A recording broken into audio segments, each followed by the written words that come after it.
My dad has always been in what we now call the technology industry. So he, when I was really little, worked in like electronics and video game industry. My dad had a testing system, video game system in our home.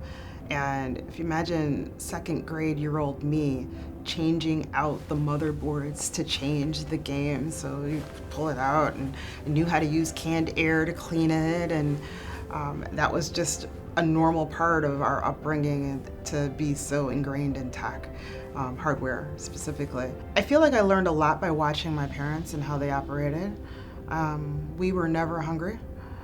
But we didn't have a lot. They wanted us to be able to learn how to do things for ourselves. When it was time to replace the carpet, they ripped up the carpet themselves. We all ripped up the carpet ourselves, and because we were saving money, but also they were like, you have to learn how to do this.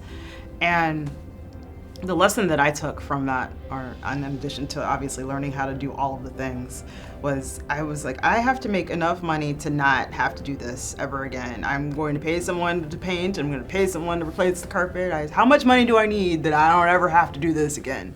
And so that's how I landed on computer science. When we look at the public data on who's graduating with these technology degrees, these computing degrees, it was mostly men. And that was reflective of what we were seeing in corporate industry.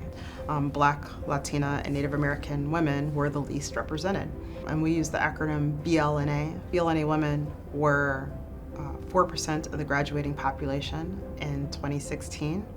That number was down by 33% from the previous decade. So yes, the numbers had been tanking. But the other point was companies were not investing in this portion of the pathway. And so Reboot Representation was launched with its founding 11 companies to be a call to action for organizations, companies to do more with their philanthropic giving. Reboot was launched the fall of 2018. I joined as the inaugural CEO the fall of 2019. The cool thing about tech, especially today, is we need more, not less. We need more people that have these skills, not less.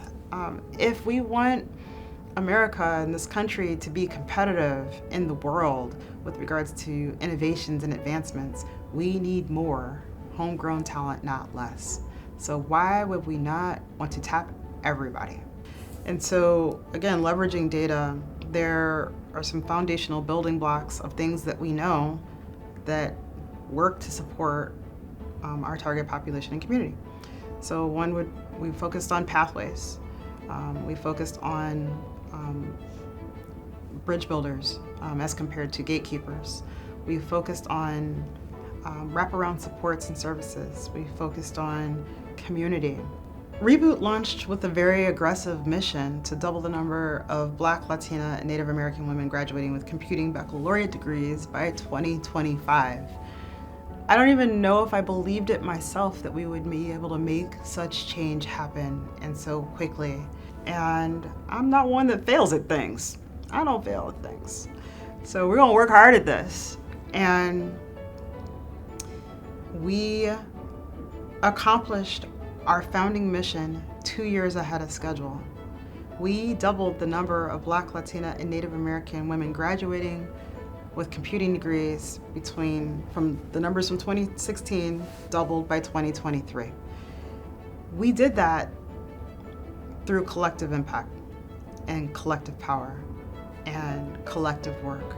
Reboot is an example of a successful coalition. You can move mountains if you do it together. We did it.